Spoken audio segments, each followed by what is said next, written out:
Okay, welcome guys. So, you want to see how I go about making high-end cliché, that's how you say it, cliché prints, which is just a fancy word for really high-quality archival inkjet prints. So, got some ultra premium presentation matte paper from Epson here. I wanted to print on the matte paper for this video, just to show what that's like, and I'll be printing some like digital artwork. This is the 17 by 22 size, which is the largest size that this SureColor P900 is capable of printing on. So, if you're wondering how to do these large prints,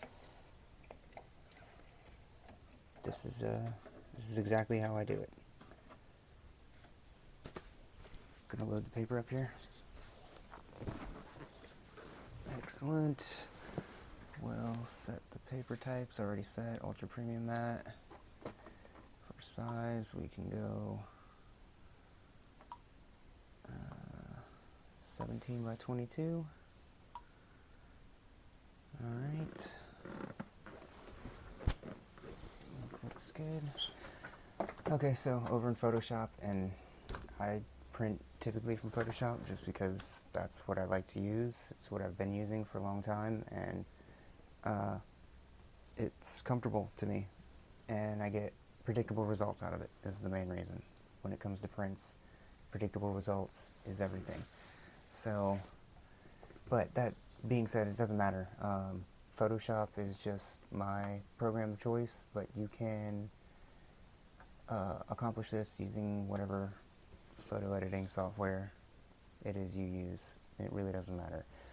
The edits that I make are pretty light. It's basically one adjustment that I'm going to go through here. It's a levels adjustment. I'll typically just darken it up a bit. I'll set this to multiply, levels adjustment, multiply. I'll pull the slider over, make it a bit darker, and then I'll just set the opacity to like 10%. So it's like a subtle darkening of the print. That's just from experience printing on this. I know it's just going to produce a bit more vibrant, darker print. Alright, so we'll go ahead and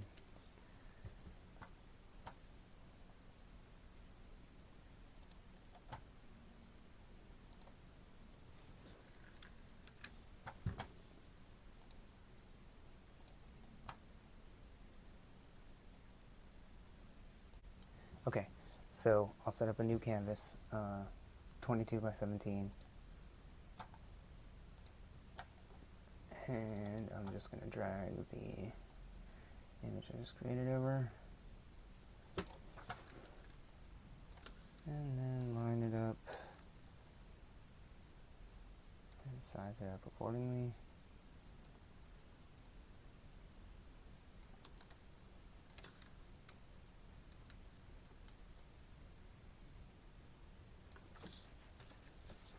Okay. I typically do like to print from a file that is set up to the exact dimensions of the paper that I'm going to print to. I just feel like it makes it easier for the printer and the computer to understand each other, and the whole process just goes smoother. So here we go.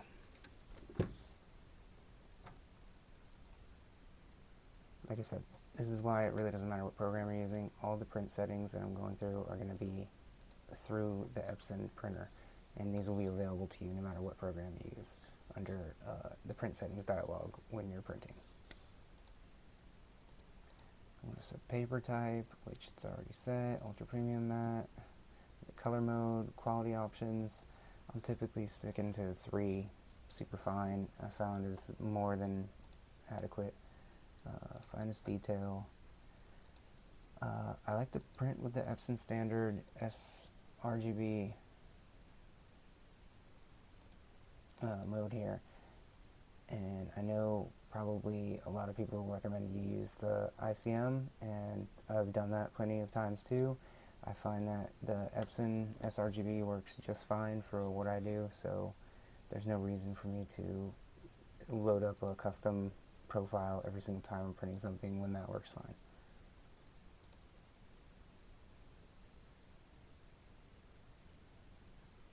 Make sure the paper size is set correctly.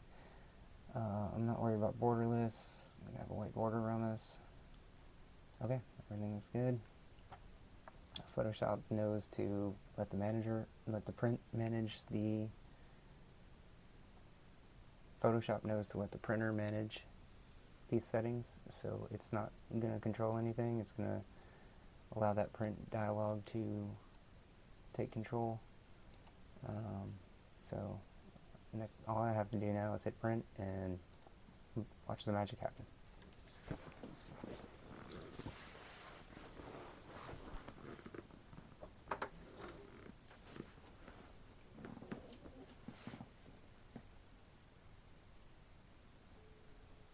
Alright, I'll see you when this is done.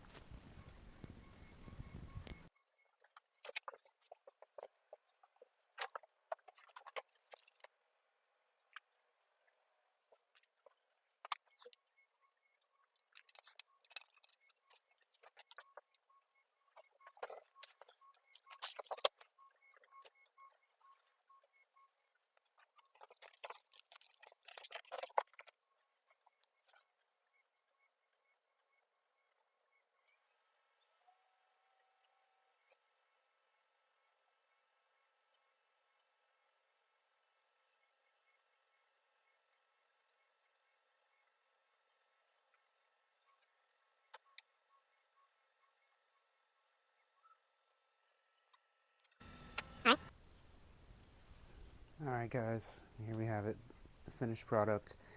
This was on the Ultra Premium Presentation Paper Matte by Epson on the Epson SureColor P900 printer at 17 by 22 size, which is the max size. There she is.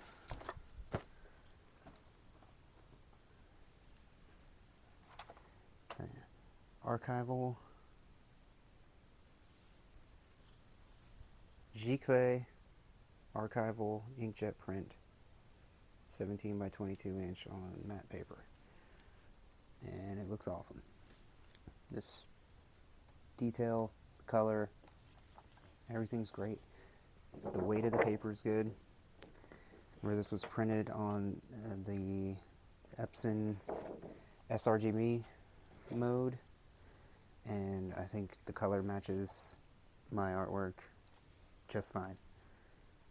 So stay tuned. Next time I'm going to be printing on the photo luster paper, which is like a glossy, shimmery kind of paper, and it's pretty cool too. So stay tuned.